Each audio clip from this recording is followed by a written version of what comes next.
안녕하세요. 저는 제 인생이 롤러코스터와 비슷하다는 생각을 하면서 살아왔습니다.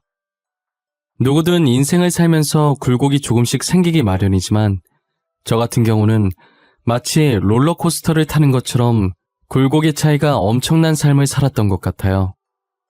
롤러코스터와 제 인생이 조금 다른 점이 있다고 한다면 롤러코스터는 위로 올라가다가 가파르게 내려가고 다시 위로 올라가다가 가파르게 내려가잖아요. 반면 제 인생은 평평한 평지를 다니다가 갑자기 지하로 훅 꺼지고 다시 점점 평지로 올라가더니 내려올 생각을 안 하고 하늘 위까지 올라가는 길만 생기더라고요. 한마디로 힘들었던 고난을 이겨내고 지금은 꽃길만 걷고 있다는 말이죠. 저는 부모 없는 고아로 성인이 될 때까지 보육원에서 지냈었어요. 10살 때까지만 해도 저도 다른 아이들과 마찬가지로 부모님이라는 존재가 있었어요. 저희 집은 가난했지만 입에 풀칠 정도는 할 수 있었고 정말 화목했어요. 저희 부모님께서 싸우는 모습은 한 번도 보지 못했었고 두 분 다 제게도 화내신 적이 없었어요. 그리고 저는 돈을 얼마나 주든 절대 살 수 없는 것을 가지고 있었어요. 그건 바로 저희 어머니를 닮은 자신감이었는데요. 다 쓰러져가는 집이었어도 부끄러워하지 않고 친구들을 데리고 와서 놀곤 했어요. 돈 많은 친구들은 가난하지만 어디 가서든 기죽지 않고 자신감 넘치고 당찬 저의 모습에 부러워했었죠. 자신들은 항상 부모님들 귀에 눌려 자신감이 사라진다고 했었거든요. 솔직히 돈 많다고 해서 그게 다 부모님 돈이지 친구들이 돈이 어디 있겠어요. 저는 성인이 될 때까진 모든 학생들은 평등하다는 생각을 항상 가지고 있었어요. 그래서 돈 많다고 유세 부리는 친구가 있다면 그게 자기 돈이냐고 따끔하게 한마디나 하곤 했죠. 야, 너한테서 이상한 냄새가 나. 나한테 가까이 오지 마. 너 때문에 가는 옮으면 어떻게 할 거야? 저리 가란 말이야. 너는 입에서 더러운 냄새나. 그렇게 돈이 많으면 제발 그 돈으로 네 입냄새나 좀 없애. 저렇게 고약한 냄새가 나는데 누가 너랑 말을 섞고 싶어 하겠니? 뭐? 너 말 다 했어? 우리 엄마 아빠가 누군지는 알고 그러는 거야? 아니, 나 아직 말 다 못했다. 왜? 너희 부모님이 누군지 내 알 바 아니거든? 그렇게 대단한 분들이면 너가 이런 식으로 행동해도 돼? 그거 너가 부모님 얼굴 먹칠하는 거야. 제가 집에 돈이 없어서 그렇지 자신감 넘치고 똑부러져서 어디 가서 절대 기죽지 않아요. 친구들이 무시한다고 한마디 하면 저는 두 마디로 갚아줬어요. 그러다 보니 제 성격이 너무 쿨하고 멋있다고 놀리던 애들도 다들 저를 좋아해 주더라고요. 어떻게 하면 그런 성격을 가질 수 있는지 물어보는 애들도 많아졌고요. 저도 방법을 알면 알려줬을 텐데 타고난 성격이라 어떻게 알려줄 방법이 따로 없었죠. 그렇게 자신감 넘치던 제가 언제 한 번은 자신감을 완전히 잃은 적이 있었어요. 그건 바로 저희 부모님이 세상을 떠나셨을 때입니다. 뭐가 그리도 급하신 건지 제가 10살이 되던 해 두 분 다 병으로 제 곁을 떠나셨어요. 아버지께서는 위암으로 돌아가셨는데 저는 이때 이 세상은 돈 없이는 절대 살아갈 수 없다는 것을 느꼈죠. 아버지를 살리려면 병원에 가서 수술을 받아야 하는데 아무래도 저희 형편이 많이 안 좋았고 당장 수술할 돈이 없어서 병을 고칠 시도도 못 해보고 그렇게 아버지를 허망하게 보내고 말았어요. 저처럼 어떤 순간에도 늘 씩씩하시던 어머니께서는 아버지를 보낸 슬픔에 처참히 무너지셨죠. 정말 한동안은 표정이 없는 사람처럼 지내다 마음의 병을 얻고 세상을 떠나셨어요. 전 돈이 없어서 부모님이 아픈 모습을 보고도 그저 가만히 지켜만 봐야 했어요. 나날이 안 좋아지는 부모님의 상태를 볼 때마다 제 마음도 찢겨지기 시작했어요. 결국 부모님을 다 잃은 저는 갈 곳이 없어서 저와 비슷한 처지의 아이들이 모인 보육원에 가게 되었어요. 처음엔 더 이상 부모님이 제 곁에 없다는 걸 믿지 못했고 적응도 제대로 못했던 것 같아요. 제 전 재산은 부모님이었는데 전 재산을 잃으니 자신감도 많이 사라져 있더라고요. 그러다 보내는 이에 아무런 주소도 이름도 없이 받는 사람의 제 이름만 적힌 택배가 하나 온 거예요. 원장님이 주신 상자를 열어보니 안엔 편지가 든 봉투와 함께 옷과 필기구들이 있더라고요. 봉투 안엔 편지만 있는 줄 알았는데 현금도 들어있었어요. 편지를 읽어보는데 앞으로 자신이 저를 후원해주고 싶다는 내용이 적혀 있더라고요. 감사하다는 답장을 보내고 싶어도 익명으로 온 것이라 보낼 수 있는 방법이 없었어요. 혹시나 싶은 마음에 원장님께 물어봐도 모른다는 대답만 돌아올 뿐이었어요. 원장님, 이게 다 뭐예요? 이거 저한테 온 거 맞아요? 편지 읽어보니까 맞는 것 같긴 한데 도대체 누가 이걸 왜 저한테 주신 거예요? 글쎄, 나도 모르겠네. 보육원 입구에 누가 두고 갔길래 내가 가지고 왔는데 상자 위에 기진이 네 이름이 적혀있길래 너한테 온 것 같아서 준 것뿐이야. 그래요? 진짜 이상하다. 저 부모님 말곤 가족이 없거든요. 저한테 이런 거 줄 사람이 없는데 뭐지? 좋게 생각해. 너가 클 때까지 후원해 주시겠다잖아. 너무 착한 아이라서 너한테 천사가 왔나 보다. 하지만 매번 원장님을 통해서 돈과 옷들, 그리고 그때그때 필요할 만한 것들을 주셨죠. 저는 얼굴도 모르는 후원자께서 보내주신 옷들을 감사히 입고 돈은 필요할 때 빼곤 모조리 모았어요. 그리고 후원자가 쓴 돈이 아깝지 않게 기대에 부응하기 위해 공부를 열심히 하기 시작했어요. 사실 저는 공부에 취미가 없고 마땅히 이루고 싶은 꿈도 없었기 때문에 성적이 아주 개판이었거든요. 하지만 부모님이 돌아가시고 나서부터 의대에 가고 싶다는 생각이 들었어요. 10살 때 이런 생각을 했으니 저는 다른 아이들에 비해 이른 나이에 하고 싶은 것을 찾은 셈이죠. 솔직히 요즘 아이들은 자신의 미래인데 하고 싶은 것들을 못하고 다 부모님이 하라는 대로 하잖아요. 저는 부모님이 시켜서가 아닌 정말 진심으로 의사가 되고 싶었어요. 그래서 저처럼 돈이 없어서 치료를 받지 못하는 사람들을 도와주고 싶었어요. 저는 밤낮 할 것 없이 자는 시간과 화장실 가는 시간을 제외한 모든 시간에 책을 봤어요. 하물며 화장실에서 큰 볼일을 볼 때도 그 시간이 그냥 흘러가는 것이 아까워서 책을 가져가서 봤었죠. 그런 저에게 공부하면서 코피 흘리는 것은 예산일도 아니었어요. 미친놈 같겠지만 오히려 코피를 흘리면 공부를 많이 했다는 증거 같아서 괜스레 웃음이 나오더라고요. 당시엔 벌써 의대에 합격한 기분이고 그랬어요. 중학교, 고등학교 단 한 번도 전교 1등을 놓친 적이 없었어요. 당연히 놓칠 수 없을 정도로 공부를 열심히 하긴 했지만요. 밤샘 공부 앞에서는 값비싼 학원들도 다 소용이 없나 봐요. 기준아, 너 학원 어디 다녀? 우리 엄마가 너 학원 어디 다니는지 알아오래. 이번에 너네 학원으로 옮길 거라고. 나 학원 같은 거 안 다니는데? 당장 과자 살 돈도 없는데 어떻게 학원을 다녀? 너 중학생 때부터 나한테 돈 없다고 놀린 거 기억 안 나? 아, 그래? 그럼 너 학원도 안 다니면서 어떻게 항상 전교 1등을 하는 거야? 그냥 좋은 머리로 타고난 건가? 너 따로 문제집 같은 거 사는 거 있어? 아니, 어차피 학교 시험은 교과서에서 나올 텐데 문제집 봐서 뭐해? 그거 돈 낭비야. 나 교과서로밖에 공부 안 해. 그리고 애초에 머리가 나쁘면 비싼 학원을 다녀도 다 소용이 없는 거야. 항상 전교 1등을 하니까 친구들이 매번 저한테 학원 어디 다니냐고 물어보곤 했었어요. 그리고 저는 수능까지 잘 봐서 그토록 가고 싶어 했던 명문대 의대에 합격할 수 있었어요.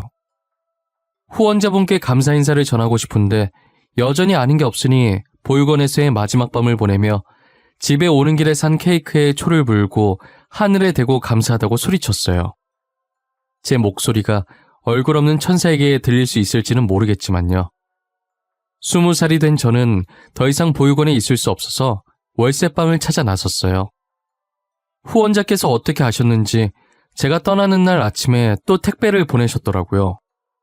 의대 합격을 축하한다고, 감사 인사 잘 들었다고 하시면서 이제 20살이면 보육원에 나와야 할 텐데 등록금이랑 집 구하는데 보태라고 돈을 보내주셨더라고요. 진짜 어떤 분인지 너무 궁금했지만 보육원 원장님은 끝까지 안 알려줄 생각이신 것 같았어요. 후원자분께서 익명을 부탁하신 것 같아서 더 이상은 묻지 않았어요. 후원자께서 주신 돈으로 합격한 대학교에 등록금을 입금하고 학교 근처에 자취방을 구하는데 반전세까지는 아니지만 반전세 못지않은 조건으로 월세가 싼 원룸을 구할 수 있었어요. 의대를 다니면서 알바를 할 수 있을 거라고 생각했는데 그건 제 착오였어요. 공부할 시간도 빠듯해서 알바할 시간이 없더라고요. 그리고 저는 성인이 돼서 후원이 끊길 줄 알았는데 대학 졸업할 때까지 제 자취방에 택배가 오더라고요. 저는 꽈탑이라 등록금 전액 면제라 필요 없는데 그래도 학기마다 꼭 보내주시더라고요. 등록금에 매달 월세 그리고 늘 그렇듯 편지가 함께 들어있었어요. 늘 멀리서 지켜보고 있다고 항상 제 곁에 후원자가 응원하고 있다는 걸 잊지 말라고요.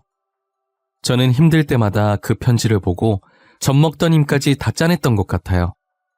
제게 있어서 그 편지는 부모님이자 든든한 버팀목 같았어요. 그러다 학교에서 만난 동기 한 명이 있었는데 이상하게 그 동기한테 끌리더라고요.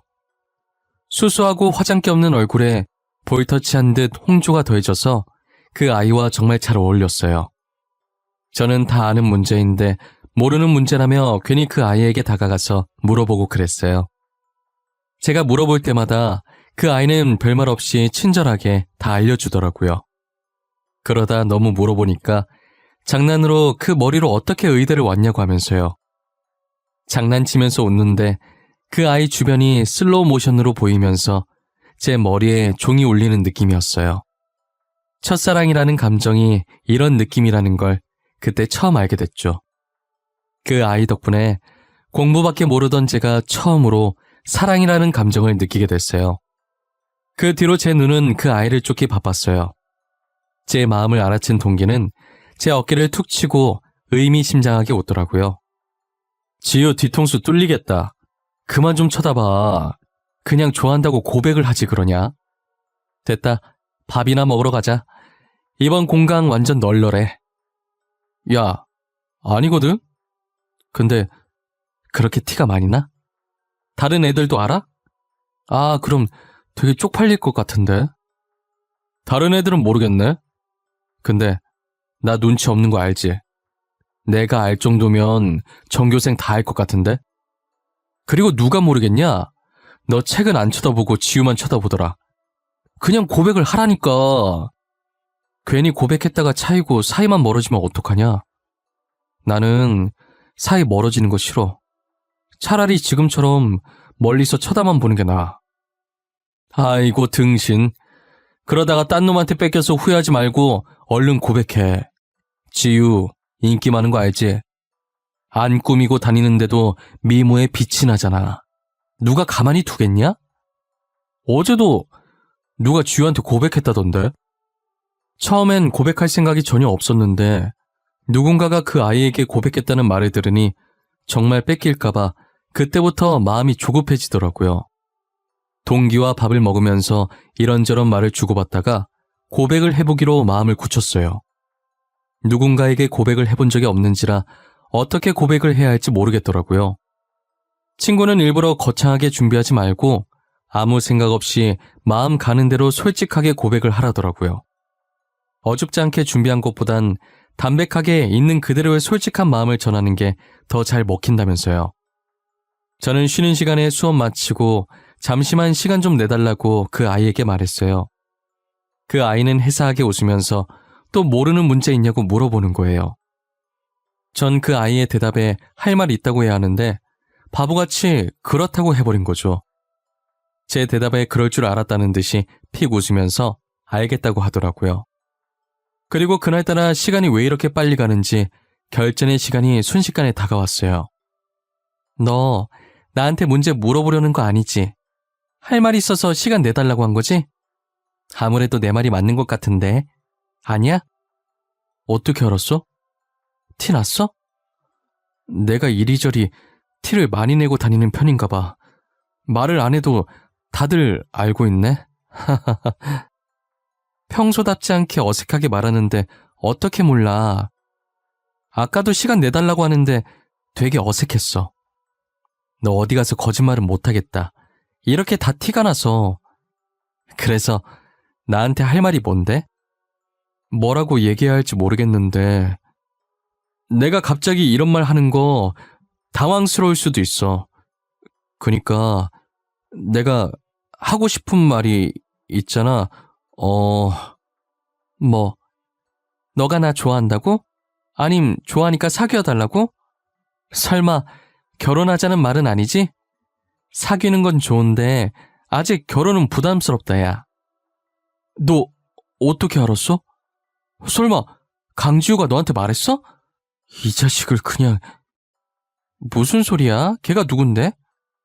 아니, 자기가 티 다 내놓고 그렇게 티를 내는데 어떻게 몰라. 너 꽈탑이잖아. 모르는 문제가 있을 리가 없을 텐데 괜히 나한테 계속 물어보는 거면 말 다 했지 뭐. 알고 보니 저만 빼고 제 짝사랑을 다 알고 있더라고요. 제가 하도 티를 내고 다녀서 저처럼 혹시나 그 아이를 제게 뺏길까봐 다른 애들이 줄줄이 고백했다가 대차게 차였다고 하더라고요. 저는 왜 받아주는 거냐고 물으니 다른 애들은 검은 속내가 빤히 보였는데 저는 너무 순수해 보였대요. 자신에게 다가가는 방식도 다른 애들처럼 막 다가오지 않고 어린아이 마냥 모르는 문제 있다는 핑계로 매번 수줍게 그러고 있으니 순박한 매력에 자연스럽게 마음을 열게 됐대요. 사귀면서 알게 됐는데 당시 여자친구한테 관심 있는 거 티내려고 선 넘는 애들이 많았다고 하더라고요. 안 꾸며도 이뻐서 그런 것도 있는데 여자친구가 금수저라 더 그랬다나 봐요. 저도 여자친구가 금수저라는 사실을 몰랐는데 직접 말해줘서 알았어요. 여자친구는 제 속이 너무 투명하게 보여서 좋대요. 그래서 저는 여자친구한테 앞으로도 지금처럼 거짓없이 늘 솔직하려고요. 여자친구는 의대를 다니다가 적성에 안 맞는다고 그만뒀어요. 여자친구도 어릴 적 제 친구들처럼 부모님이 시키는 대로 의대에 간 거더라고요. 그래도 제 친구 부모님과 다른 점이 있다면 이제서라도 하고 싶은 걸 하게 해주신 점인 것 같아요. 최근에 부모님이 혹시 하고 싶은 게 따로 있냐고 물어서 이제서야 하고 싶은 일을 하게 됐다더라고요. 늦게 시작하긴 했지만 워낙에 하고 싶었던 일이라 열심히 하니 금방 하겠더래요. 그래도 할 수 있는 걸 하게 되어서 정말 다행이라고 축하해주고 옆에서 응원해 주었어요. 그렇게 저희는 한 번도 싸운 적 없이 5년 정도 더 만나다가 결혼을 했어요. 처음에 결혼 얘기가 나왔을 땐 제가 부모가 없으니 자꾸 위축이 되는 거예요. 여자친구는 괜찮다고 하는데 예비 장인 장모님이 보시기엔 어떨지 모르겠더라고요. 여자친구에게 고백했던 날보다 인사드리러 가는 날이 100배는 더 긴장됐던 것 같아요. 하지만 제가 생각했던 것과는 달리 예비 장인 장모님께서 저를 엄청 따뜻하게 맞이해 주시더라고요. 얘기 많이 들었다고 그동안 얼마나 고생했겠냐고 저를 안아주시는데 저도 모르게 눈물이 났어요. 여자친구도 옆에서 보다가 제가 우니까 놀래는 것 같더니 이내 저와 같이 울어주더라고요. 예비 장인 장모님은 그런 저희의 모습을 보고 보기 좋다고 엄청 흐뭇해하셨어요. 정말 잘 어울리는 선남선녀라면서 저를 보니 하나뿐인 딸 마음 편히 맡길 수 있다고 하시더라고요. 저는 많이 부족하지만 믿고 결혼 허락해 주셔서 감사하다고 큰 절을 올렸어요. 여자친구도 옆에서 절하고 예비 장인 장모님은 아니라면서 맞절을 해주시더라고요. 이렇게 따뜻한 분들 덕분에 처음으로 인사드리러 가는 자리이자 상견례나 마찬가지인 자리는 처음부터 끝까지 화기애애하게 잘 마칠 수 있었어요. 저는 후원자분께 편지 한 통을 남기고 싶어서 제가 살았던 보육원에 다시 찾아갔어요. 원장님께 의사가 됐다는 소식을 전해드렸고 곧 결혼까지 한다고 말씀드렸어요. 원장님은 그게 정말이냐면서 축하한다고 저를 얼싸안으시면서 기뻐하셨어요. 그리고 제가 부탁이 하나 있다고 하자 대충 눈치를 채신 것 같더라고요. 후원자분께 감사했다고 편지 한 장 쓰고 싶은데 전해줄 수 있으시냐고 물었죠. 원장님께서는 이제껏 모른다고 했던 대답과는 달리 온화하게 웃으시면서 그렇게 하겠다고 하시더라고요.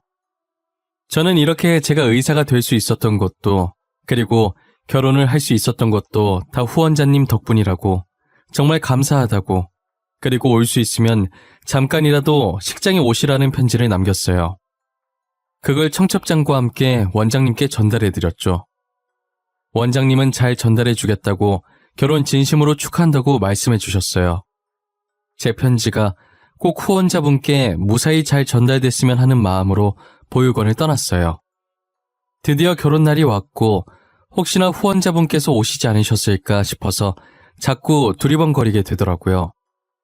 저는 후원자분을 보지 못했고 시간이 다 되어가서 신랑 입장을 하기 위해 대기실로 발걸음을 옮겼어요. 제가 고아원에 처음 갔을 땐 의사가 될 것이라고는 감히 엄두도 못 냈고 이렇게 좋은 아내와 처가 식구들을 맞이하게 될 것이라는 상상도 못했어요. 입장 전까지 이게 꿈은 아닌지 허벅지를 몇 번이나 꼬집어 봤는지 몰라요. 아픈 느낌이 선명하게 나는 게 확실히 꿈은 아니더라고요. 저는 무수한 사람들의 힘찬 박수와 함성을 받으며 입장을 하기 시작했습니다. 양쪽 귀빈들께 인사를 하면서 빠르게 눈을 돌려보았지만 후원자분은 안 계신 것 같았어요. 혹시나 편지가 전달되지 않은 것인지 무슨 일이 생기신 건지 오만 가지 생각이 다 들더라고요. 그래도 한 번뿐인 결혼식이니 망칠 수가 없어서 아무렇지 않게 신경 쓰이지 않는 척했었어요. 결혼식을 끝마칠 때쯤 양가 부모님께 인사하는 시간이 있었는데 비어 있어야 할 제 부모님석에 장모님이 앉아 계시더라고요. 저는 순간 당황하긴 했는데 부모님석에 아무도 안 계시면 제가 뻘쭘해할까봐 장모님께서 저를 배려해서 저희 부모님 대신 앉아 계신 줄 알았어요. 인사를 하는데 눈물이 살짝 맺히려고 할 때 장모님께서 저를 안아주시는 거예요. 그동안 고생 많았어. 부모님 안 계시다고 엇나가지 않고 잘 자라줘서 고맙다. 늘 뒤에서 응원하고 있었어. 처음으로 보내준 편지도 잘 받았고. 기진이 네가 내 사위라서 참 다행이야. 편지요? 제가 장모님한테 편지를 썼었나? 설마 정말 장모님이 제 후원자셨어요? 일단 시 끝내놓고 마저 이야기하자. 내가 다 이야기해줄게. 이제야 내가 마음이 놓이네. 앞으로 우리 못난 딸 잘 부탁한다. 알고 보니 뒤에서 저를 응원해주시고 후원을 아끼지 않았던 얼굴 없는 천사가 제 장모님이셨어요. 장모님께서는 저희 어머니께 살아계실 때 세상에 둘도 없는 절친한 친구 사이였던 거예요. 장모님 집안이 원래도 엄청 부유한 집안이었는데 늘 자기 잘난 맛에 사는 가족들 때문에 언제나 자신감이 없었고 항상 기죽은 상태로 계셨다고 하시더라고요. 그러다 동네 계곡에서 저희 어머니를 알게 됐는데 딱 봐도 가난해 보이는 저희 어머니가 기죽지 않고 누구보다 당차게 할 말 다하고 사는 모습을 보면서 자신의 롤모델로 삼으셨다는 거예요. 보통 잘난 척하는 가족들에게 둘러싸이면 보고 배운 것이 그것밖에 없어서 집에서는 기가 죽어도 밖에 나와서는 어른들이 하는 행동 그대로 하잖아요. 저희 장모님도 어린 마음에 저희 어머니한테 가난하다고 한 소리 한 모양이었어요. 너네 집에 물 안 나와서 씻으러 여기 온 거야? 너한테 냄새나. 가난한 냄새. 그건 씻어도 절대 안 지워지는 냄새인데. 너 진짜 말 못되게 하는 재주 있구나? 나 씻으러 온 거 아니고 너처럼 그냥 놀러 온 거야. 그리고 나는 가난하긴 해도 행복해. 근데 넌 부잣집 딸 같은데 왜 그렇게 슬퍼 보여? 내가 슬퍼 보인다고? 아닌데? 나 행복하거든? 나 무지무지 행복해. 너는 가난한데 어떻게 행복해? 돈 없으면 불행한 거 아니야? 나는 그런 생각하고 있는 너가 더 불행한 것 같아. 행복의 가치는 돈으로 매길 수 없어. 당장 가진 돈은 없어도 지금 내가 행복하다는 생각이 들면 그게 진짜 행복한 거 아니야? 그래도 돈이 있어야 조금 더 행복한 거 아니야? 먹고 싶은 거나 사고 싶은 게 있어도 돈 없으면 못 사잖아. 너는 지금 먹고 싶은 거, 사고 싶은 거 다 살 수 있어? 그것도 다 부모님 돈으로 사는 거잖아. 너가 아무리 사고 싶어도 부모님이 안 주면 그만 아니야? 그럼 너나 나나 똑같은 처지네. 장모님은 그때 저희 어머니 말을 듣고 무언가로 머리를 세게 맞은 느낌이 들었다고 하시더라고요. 그동안 돈만 있으면 행복한 사람인 줄 알았는데 생각해보니 장모님께서는 전혀 행복하지 않았대요. 어차피 부모님 돈이고 장모님은 그저 부모님이 하라는 대로 하는 꼭두가시 같았다고 하시더라고요. 그날 어머니한테 쓴소리 들으시면서 많이 반성하고 배웠다고 하셨어요. 그 뒤로는 어머니 팬이 되어 어머니 뒤만 졸졸 쫓아다녔다고 하더라고요. 계속 인연을 이어가다가 어머니께서 이제 더 이상 살 날이 얼마 안 남았을 때 장모님을 찾아왔었대요. 자기마저 떠나면 저 혼자 남게 된다고, 염치 없지만 혼자 남을 어린 저를 부탁한다고요. 부탁할 사람이 없어서 왔다고 우시는 모습에 장모님도 따라서 많이 우셨다고 하셨어요. 장모님께서도 어머니가 떠나신 후로 저 못지않게 많이 힘들어하셨던 것 같았어요. 장모님은 어머니의 부탁을 들어주기 위해 제가 보육원에 들어가는 순간부터 원장님께 비밀 지켜달라고 하고 뒤에서 몰래 후원해 주시고 계셨던 거죠. 그리고 저를 사위로 맞이하고 싶어서 아내에게 일부러 의대에 가라고 집착하셨다더라고요. 저와 아내가 대학을 다니면서 자연스럽게 만나게 해주려고 그랬던 것이었어요. 저는 농담 삼아 저희가 운 좋게 만나서 다행이지 각자 다른 짝 생겼으면 어떡할 뻔했냐고 하니까 그런 생각은 안 해봤다고 무서운 말 하지 말라면서 제 어깨를 안 아프게 살짝 치셨어요. 그러시더니 정말 제 말처럼 그런 상황이 왔다면 정말 끔찍할 것 같다고 하시더라고요. 치를 떠시는 장모님을 보고 웃으면서 그래도 이렇게 만나서 다행이라고 앞으로 사위 노릇 잘할 테니 꼭 저희 곁에 오래오래 살아달라고 하면서 살짝 안아드렸어요. 저희 이야기를 듣고 장인 어른께서는 흐뭇하게 쳐다보고 계셨고 아내는 눈물을 흘리고 있었어요. 제가 이렇게 의사가 되고 좋은 가족들을 만나게 된 건 다 장모님 덕분이라고 생각했는데 알고 보니 험난 세상 속에서 혼자서 꿋꿋하게 잘 버텨준 어린 아들에게 주는 어머니의 선물이셨던 것 같아요. 저는 그동안 장모님과 어머니께 많은 사랑을 받은 만큼 다른 사람들에게도 베풀기로 마음먹었어요. 결혼한 지 2년쯤 지났을 때 장인 장모님께서 제 개인 병원을 하나 차려주셨었어요. 그래서 평일엔 병원 일을 하고 주말엔 보육원에 가서 봉사 차원에서 무료 치료를 해주었죠. 장인 장모님도 만족해 하시고 아내도 의대 출신이라 저를 따라서 보조해주며 도와주고 있어요. 전국까지는 아니지만 제가 살고 있는 지역의 여러 보육원에 가서 여전히 봉사를 하며 잘 지내고 있어요. 그리고 저희 부모님처럼 생계가 어려워 치료를 못 받는 분들이 계시면 찾아가 봉사를 해드릴 예정이에요. 이제껏 부모님이 일찍 돌아가셔서 그동안 사랑을 못 받고 자랐다고 생각했었는데 그건 제 착각이었어요.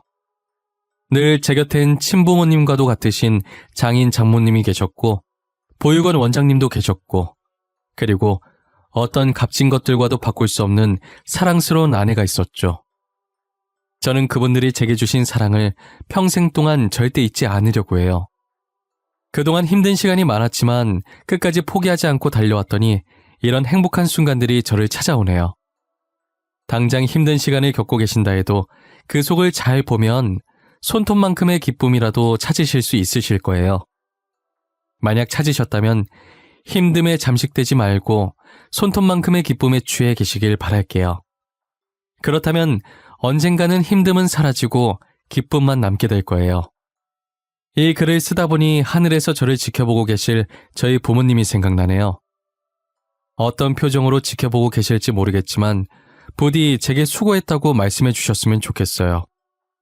정말 수고 많았다고, 이제 더 이상 걱정이 안 된다고, 앞으로는 행복할 일만 남았다고 말이에요. 그리고 이뤄질 수 있을지 모르겠지만 늘 제가 생일에 촛불 불면서 비는 소원이 있는데 다음엔 꼭 저의 자식으로 다시 만날 수 있었으면 좋겠어요. 그땐 10년이라는 짧은 시간 말고 몇십 년 동안 길게 볼 수 있었으면 해요. 여러분들 부모님께서는 아직 여러분들 곁에 계시나요? 그렇다면 오글거리시겠지만 하루에 한 번 정도 부모님께 사랑한다는 말을 해주면 어떨까요? 지금 당장은 입에 안 붙고 힘들어도 나중엔 자연스럽게 부모님을 사랑한다고 말할 수 있을 거예요. 티는 안 내셔도 부모님이 여러분들의 사랑을 기다리고 있을 수도 있잖아요. 저의 이야기는 여기까지입니다.